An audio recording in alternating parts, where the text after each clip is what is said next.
Greetings, programs, and welcome back to Payday 2. And it's been a while since I've put Payday 2 on the channel, but as you're aware, I do play this game a reasonable amount. I've got something like 600 hours logged on Steam, or well, more than 600 hours at this point. And so when I saw that the current giveaway on the Epic Games Store was Payday 2, I thought, oh, okay, this is a good excuse to cover it, because alongside that giveaway for the next week, they have updated the game so that there is going to be crossplay between Epic and Steam. So, you know, potential influx of new players. However, things aren't that simple. But before we get into that, let's choose a heist to actually play. And well, if you played Payday 2 at all yourself, you'll note that the CrimeNet thing it's behaving a little oddly. We're getting ones coming up that are full, and it's cycling very quickly. And basically, the update has come with some problems. So, first off, there's the usual thing of it's broken some mods, which is kind of understandable. That's a short-term thing. That tends to happen whenever you've got any kind of reasonably big update. That's an easy one. Let's go for that.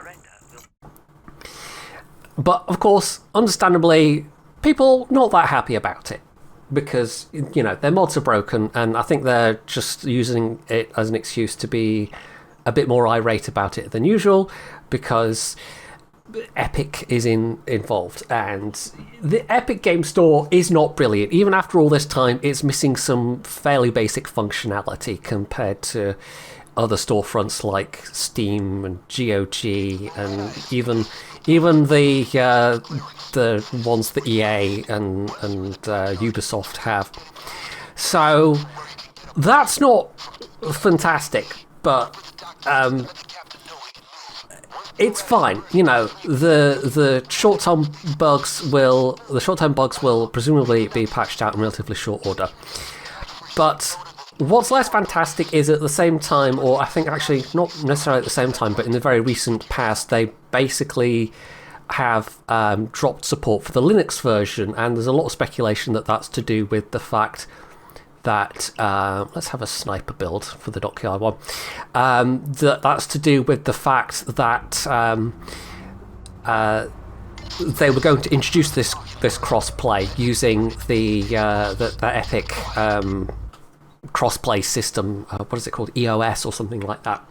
So, okay, they've cut out the Linux users. That maybe wasn't the biggest user base, but still, that's not great. And by the way, that lobby code thing, yeah, that is one of the bugs that's in this update, so hooray. And then the kind of third prong of all of this, aside from bugs and having killed the Linux version and people just being maybe a little unnecessarily grumpy about it being EGS to start with. Okay, that dude just disappeared.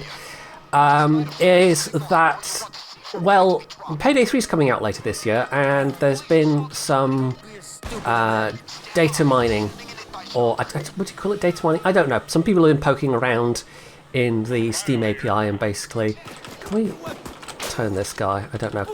And I've discovered that for Payday 3, they've already kind of blocked out or set aside or whatever. There's going to be a paid currency in Payday 3, it looks like. Now, this isn't confirmed or anything yet. This is purely on the basis of what has been poked around in the Steam storefront. But, you know, it's there. It's clearly not there by accident, so that would appear to be a thing that's happening. And unlike Payday 2, where, okay, yes, it's got microtransactions, but you'd buy stuff directly. There isn't this obfuscating currency in the way. That's not really a good move. It's not a good look for the game. Just because other companies do it doesn't mean that they have to do it. And we've had microtransaction controversy before with Payday 2. And this was a little while ago at this point, but they basically tried to introduce a safe system. I think it's kind of like what TF2 does, where you would roll the safes as random rewards, but you would have to pay actual money to get the keys to unlock those safes. This was unsurprisingly not very popular, and they eventually walked it back, abandoned the whole idea, and a lot of the stuff that you got in safes is now, particularly the cosmetics, the skins, they are just things that you can get at the end of heists now. So you would think they would have learned their lesson from quite how unpopular a decision that was, but now they're sort of setting themselves up to add an extra layer by having a microtransaction currency, a separate premium currency. And of course, if you're in World of Warships, this is entirely a thing you're used to, but this is going to be a game that you're paying for. And there's already plenty of games where it's like, well, this is something that you're paying for, but you know, from very big companies where they've added in things like this, and there's not really an excuse for it, but they do it anyway. It's just pure greed. So it's really not a good look when you've got Payday 3 apparently being set up for the same thing. So all of this together is creating, I would say, a massive firestorm, but a minor firestorm. Some of these things, like I've said, the bugs will get patched out. Stuff like somebody's only just joining, for example. I had this experience the other day where I sat and waited for a while and nobody joined, and I had to actually start the heist before somebody would actually join. So there we are. I could have just done this as a play by myself heist, I suppose, but it's fine.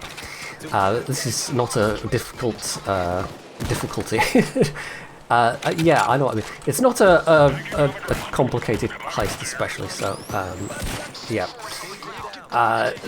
So yeah, it's kind of, it's not great. They've set themselves up for a bit of nonsense, and it's not surprising that the community reaction has not been fantastic. So there we are. I was hoping to make this a nice kind of, hey, you know, potentially welcome new Payday 2 players, and Payday 3's coming, and isn't that vaguely exciting? But instead, the news has been a bit tainted by all of this stuff. So yeah, it's not the worst storm we've had in Payday 2, but it's not great. It's absolutely not great. And the existence of this premium currency, this utterly unnecessary premium currency for Payday 3, which, you know, appears to be a thing that is definitely happening. Although, you know, they might change their minds. I don't know. Maybe it's just a placeholder and they haven't definitely decided they're going to do it yet. But why would they have the placeholder and go to that trouble if they weren't planning to do it? It's a bit, yeah. So, it's disappointing. It's disappointing. This can't be a positive thing, but I don't think it's quite as bad as the nonsense when they try to do microtransactions the first time round and obfuscate it behind the paid safes. Anyway, so that's basically what's been going on.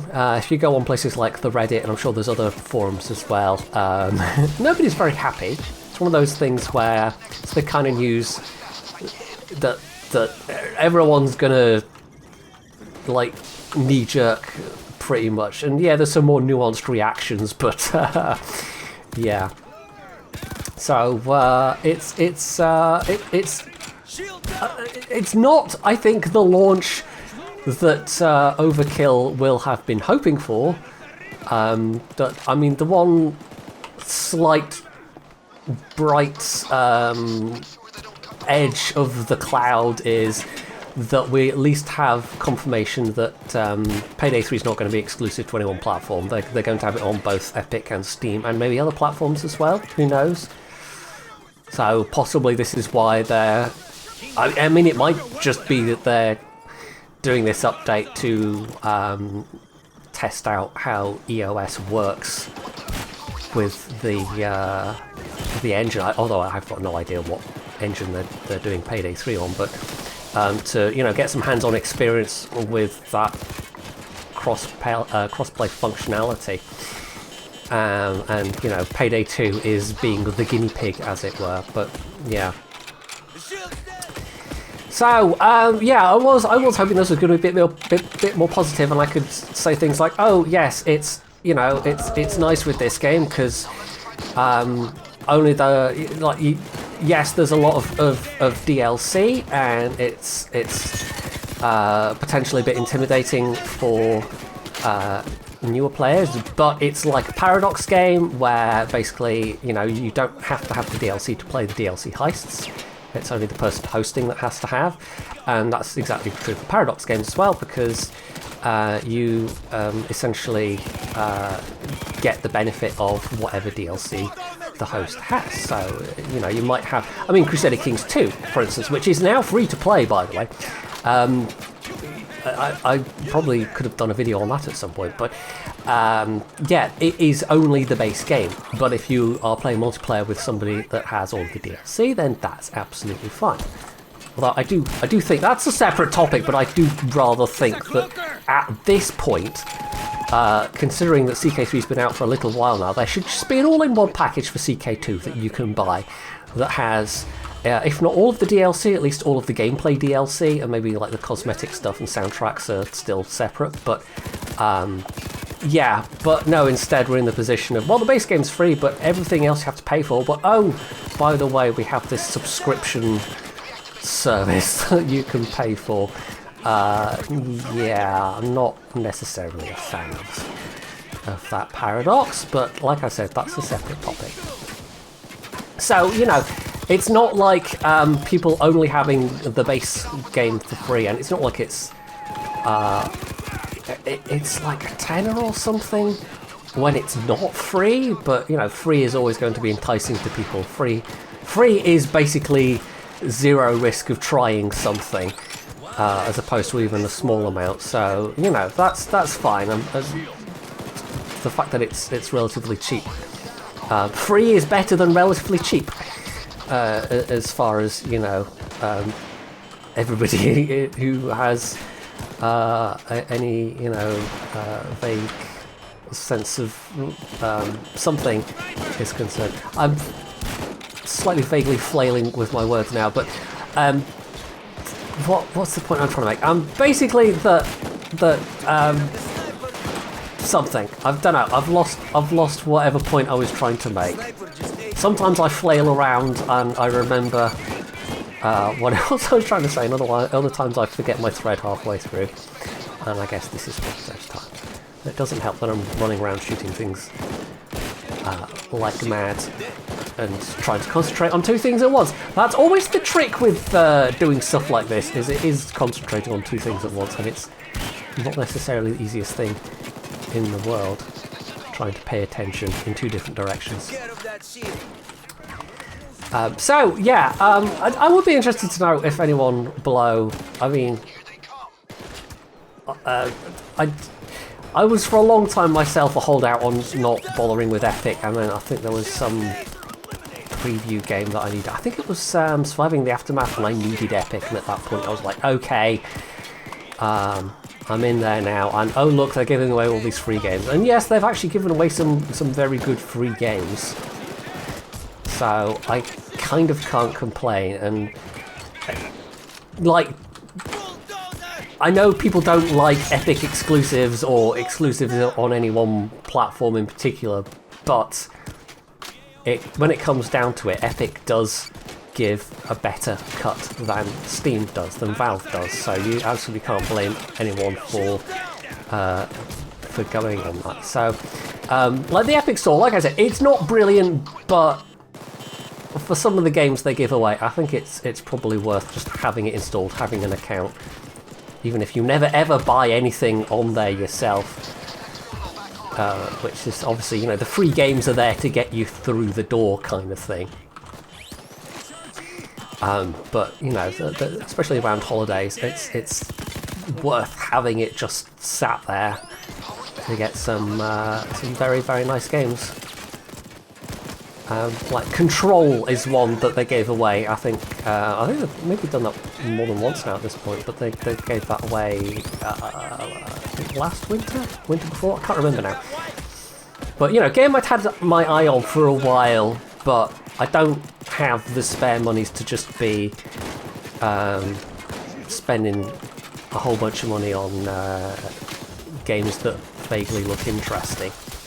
Occasionally I do if it's something that I think would be okay for the channel, but yeah, that's a really good example of something that I absolutely had my eye on as a game that looked like it might be interesting, and then, you know, they gave it away and I was able to play it and actually enjoyed it enough that I think I bought...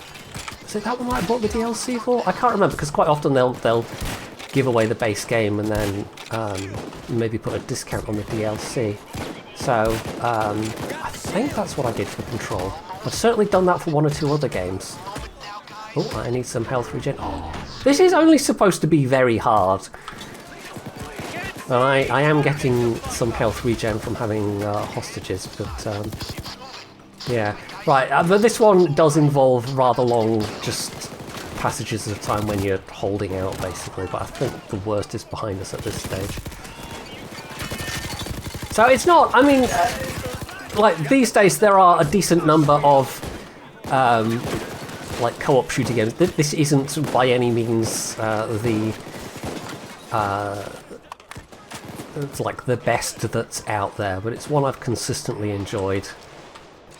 And yeah, it's just a real shame I couldn't be like, hey guys, this is now free, and I quite enjoy it. And you don't have to have literally any of the DLC in order to, you know, play the DLC heists. But hey, it is what it is. Sometimes these things just work out how they work out. Anyway, we're getting towards the latter phase of this particular heist. Yeah, that ship somehow autopilots itself into place. Don't worry about it. And then we have to go and open some containers and find some stuff. They're retreating. It will be interesting. I mean, this is just pure speculation on my part, but it will be interesting to see what happens when Payday 3 launches. If it's going to be Watch out, bulldozer! like if Payday 2, because you can still play Payday 1. There are still people that play Payday 1, but like the number of people that play it compared to Payday 2 is, I'm sure, really quite minimal. And there is a bunch of Payday 1 content that's been imported into Payday 2. So it makes me wonder how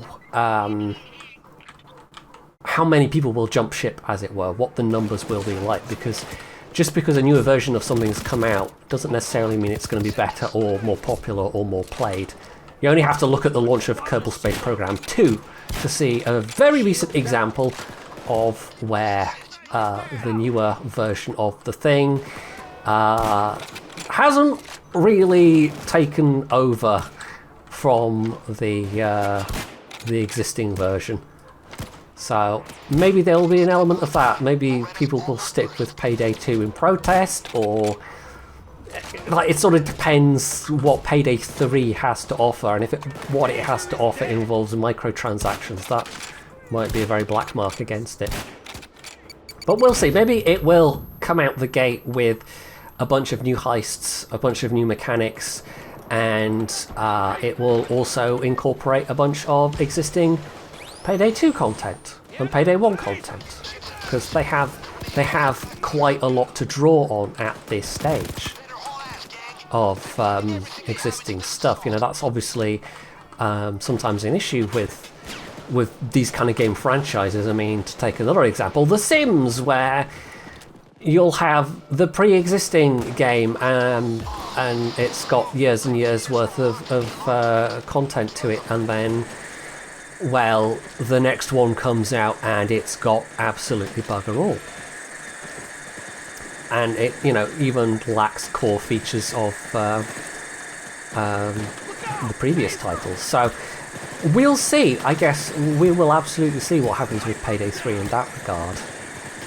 Kind of hoping they don't shoot themselves in the foot.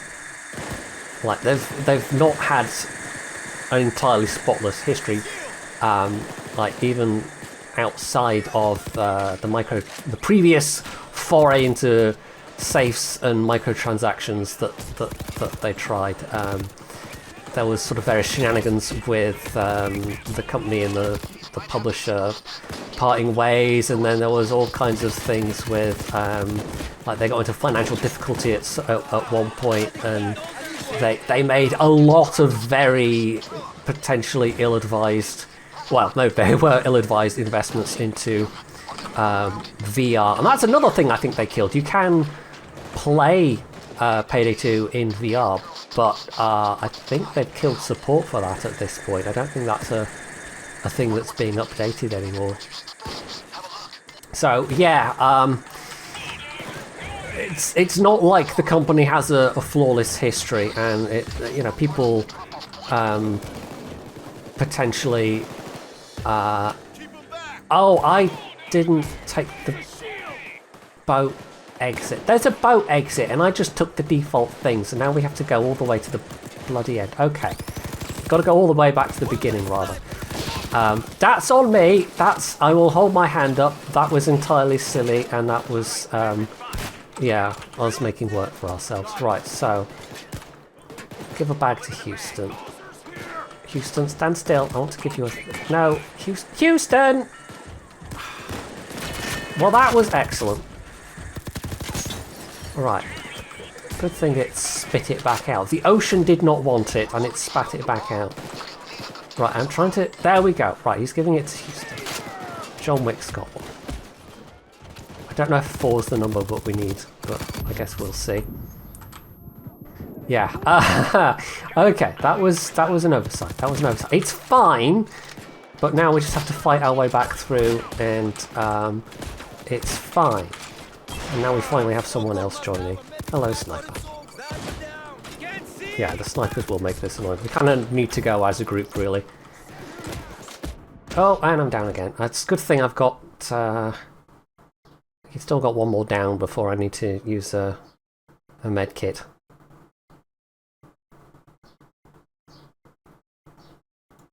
So, we'll see. We'll see how it goes. I guess one thing that can be said in favour of the company and of the game is that, it's like the paradox model. It's not necessarily everyone's favourite way of doing things, but yeah, it has ensured that the game has had a lot of support. And actually, they kind of almost out of necessity had to start doing new content for it, because like I said, the company did get into a bit of financial trouble, and this was a thing that required some cash flow, and here's this existing property they had. So they were kind of almost forced into the position where they then had to keep making content for it to fund Payday 3. But right, why is that bag getting left behind? I guess is it 5 bags, or is it just we've got one dude not holding a bag? Right, we need this dude to hold the bag. This I don't know. It's probably not a very, very new player, because they've already got one level of infamy, but yeah. Okay, my dude, please take a bag.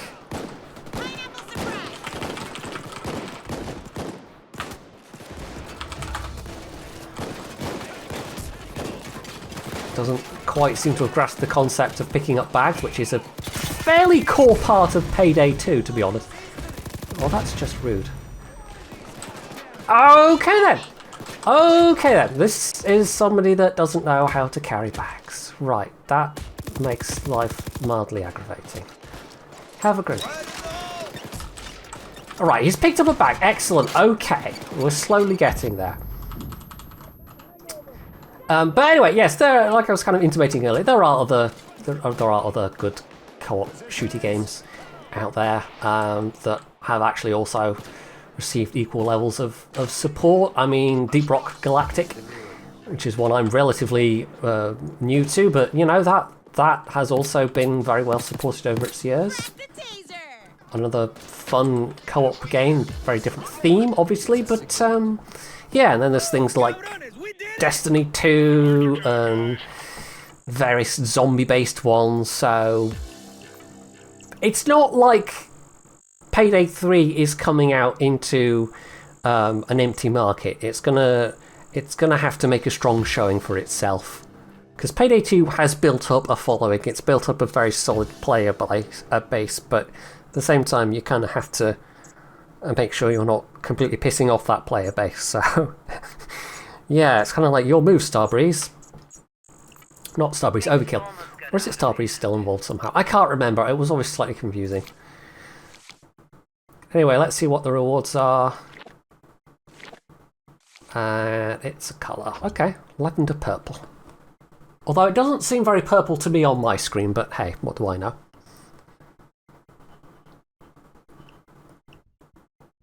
Right, so I think that is just about all I have to say about the current mess, but you know, the game itself is still pretty fun. I think some of what's going on at the moment is a storm in a teacup, but I think the microtransactions thing is probably the most significant by far, so we'll see what comes out of that in the long run. I don't think there's been any response to that officially yet, so I guess we'll see. Otherwise, though, hopefully you have enjoyed this video, and if you have, you can do all the usual things down underneath it. You can check out my Patreon page if that's a thing you feel like doing, and of course, as always, stay tuned for more.